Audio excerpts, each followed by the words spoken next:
Are you ready? I'm about to ready. Go. What are you doing? Hey. Cut it out.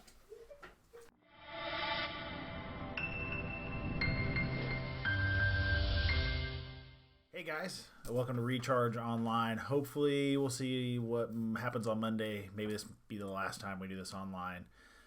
You probably hope so, and so do I, because I suck at making videos, and that's okay. But here we go. All right, so it's the last time we're in Ruth. I'm kind of bummed, and because there's so much more in Ruth that we didn't even get to talk about. So maybe as we get through the summer, we'll come back and talk about some of this stuff. But chapter 4, we kind of see how this whole thing ends and climaxes. And so we picked up the last thing that we read in chapter 3. Naomi told Ruth not to worry, because Boaz is going to do some cool stuff. So what happens is Boaz goes and waits for this other guy who is the family member before him, who would be the kinsman redeemer. And he waits for him, and he just kind of plans out his conversation. And when he gets there, he tells him, hey, cousin, friend, I don't know exactly how they would address each other because it doesn't even say his name, the details. But he says, hey, so I just want to let you know that the widow Naomi's back. She's getting rid of her land. She needs someone to take care of it.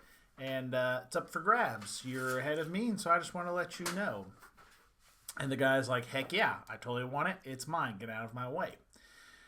And then Boaz mentions the fact that if he takes this land, he has to take Ruth, the Moabite, as his own wife, who he would have to have kids with, and that those kids would get not only that inheritance, but also this new guy's land, money, stuff that he would give to his kids and his family to pass down. And when this new guy hears that, he bails on the whole situation. He doesn't like it. He thinks, man, if I do that, I have to give this up. I have to give this up.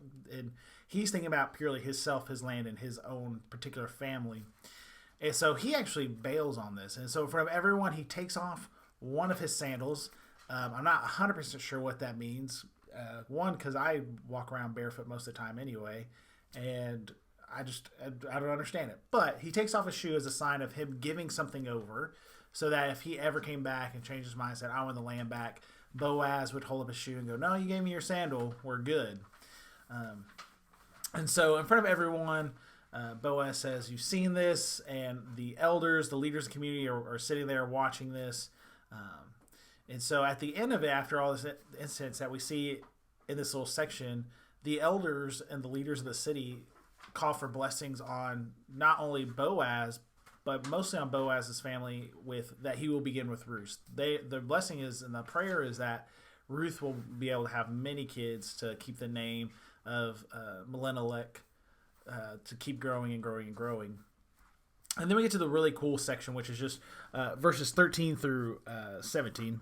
And basically, right, Boaz, Ruth, they get married, so they do married things. And Ruth gets pregnant. And in that, she has a son, the firstborn son. And when everyone gets really excited, the first thing Boaz says, it's not that fact that they're having a son that makes Ruth valuable. It's that Ruth is more valuable than 7 sons, because Ruth has been faithful and obedient and loving and caring. She is more valuable than anything else in this world. And so we get to see the huge blessings and see that Naomi's name is changed back to Naomi, because her joy has returned. Her excitement has returned. And the chapter ends, and the book ends with the genealogy going from basically 2 generations before Boaz all the way to King David. And so it's just to show that there's this blessing coming from that has been already began, that is leading up to the eventual King David, which King David's line leads to Jesus. So Ruth is actually in the lineage of Jesus. And so when we look at this book as a whole, what's the one thing that we need to take away?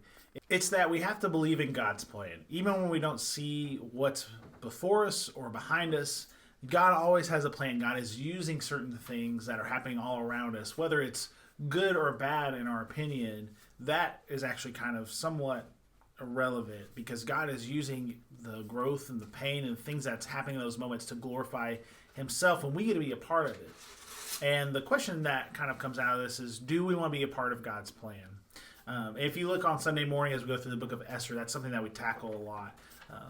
So with this, just remember that God has a plan, that there is a purpose happening all around you, that things aren't just random cosmic accidents, but they have reason for happening. So we love you guys. Just a reminder, on Sunday morning, we do have service at 10:30 a.m. We do require you to be 6 feet apart. On Monday, the governor is supposed to announce the next steps. So once Monday hits, we'll send out some more information about what our next steps are as a church. As you see there behind me doing some stuff, you will get a surprise here the next couple days. So be on the lookout for that. And we love you guys. We miss you. Be here on Sunday so we can actually see you. And if not, we'll see each other on Zoom on Sunday night. We love you guys. See ya.